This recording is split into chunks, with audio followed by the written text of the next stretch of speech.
jadi sekarang ini lebih pada normalisasi ekspektasi, Mbak. Karena di awal tahun yang terjadi itu adalah ekspektasi pasar itu sangat tinggi sekali dengan tren inflasi yang katanya itu gampang menurun. Tapi di sisi lain kita sama-sama tahu bahwa pasar apa namanya ya, pasar tenaga kerja di Amerika Serikat itu masih sangat ketat sehingga mau nggak mau itu arah inflasi itu nggak bisa turun. Jadi sebenarnya yang terjadi sekarang itu adalah normalisasi lagi ekspektasi pasar ke angka-angka yang diberikan guidance oleh The Fed.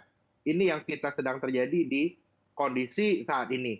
Nah, mau nggak mau, memang yang akan kejadian di kondisi saat ini, ketika ada peralihan ekspektasi pasar, selalu ada efek kejut sama-sama yang kita lihat itu terutama di nilai tukar rupiah kita ya yang melemah.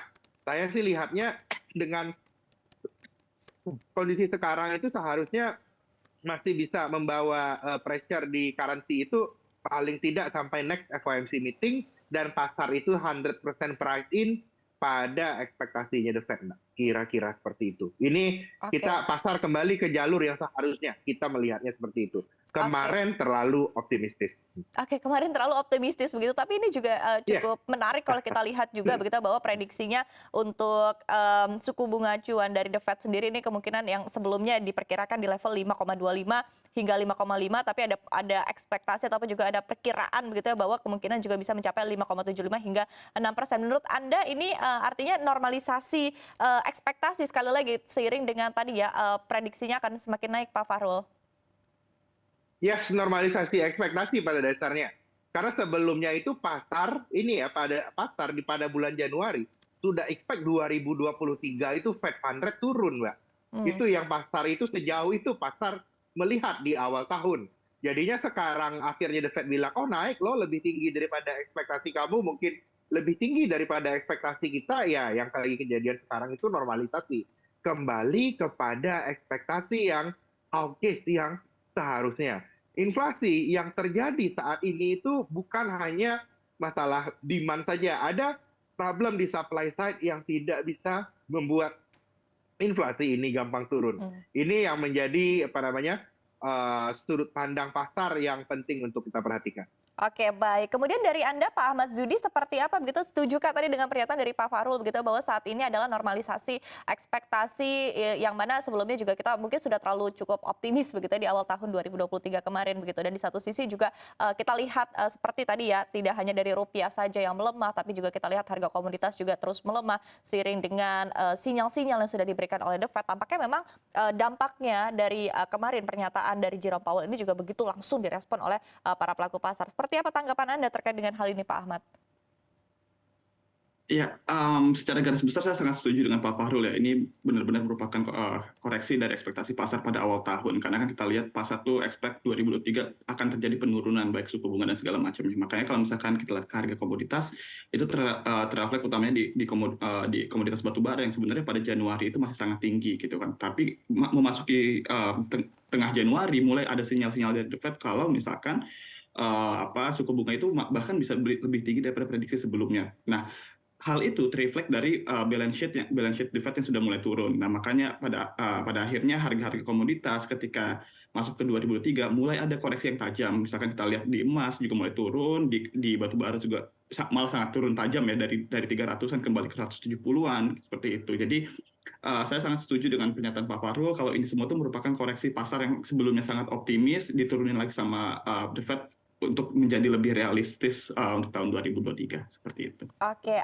apakah di satu sisi menurut Anda juga, ekspektasi kita kemarin ya dengan reopening China yang bisa mengerek pergerakan harga komoditas termasuk batu bara di dalamnya, tapi rupanya tidak, demikian begitu yang terjadi. Artinya kita juga memiliki ekspektasi yang cukup, besar terhadap reopening China which is sebetulnya tidak, menjadi kenyataan juga saat ini, Pak Ahmad. Iya betul. Ini juga unik sebenarnya kalau kita lihat dari ekspektasi reopening China ya, karena kan China kita sudah sering lihat lah kasus China itu ingin opening tutup lagi. Sebenarnya adanya gejolak ketidakpastian antara reopening dan tutup lagi itu sudah terrefleks ke dalam sentimen pasar. Itu satu hal.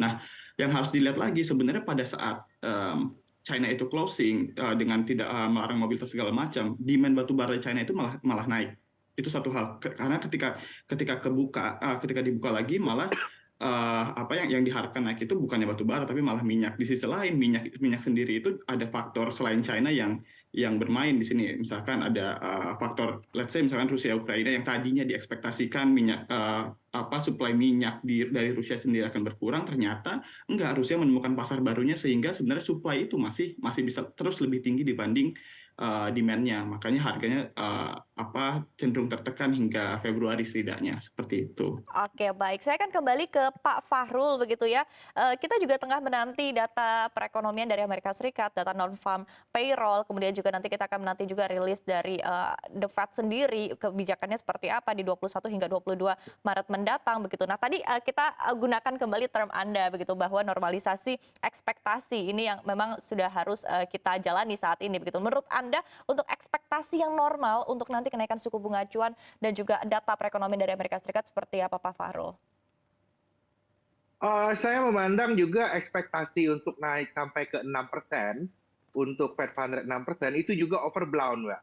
Aku lihatnya kenaikan nantinya itu kenaikan guidance dan realitanya, Fed Fund Rate akhir tahun ini kemungkinan hanya akan sampai 5,5 sampai 5,75%. Oke. Kenapa kita expect seperti itu? Kita lihatnya tadi itu menariknya soal poin dari pembukaan ekonomi China. Ini terdapat sebuah relasi menarik ya Mbak, bahwa ada hubungan menariknya seperti ini.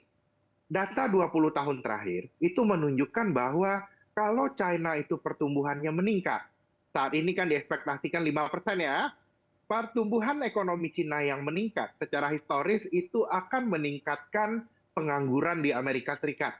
Kenapa? Karena Cina ini export driven ekonomi, sehingga nantinya kalau ekspor Cina ini meningkat, barang murah masuk ke China, orang Amerika menganggur lagi, inflasi Amerika turun lebih cepat, dan ini akan membuat Fed di kemudian hari mungkin tidak sehawkish hari ini.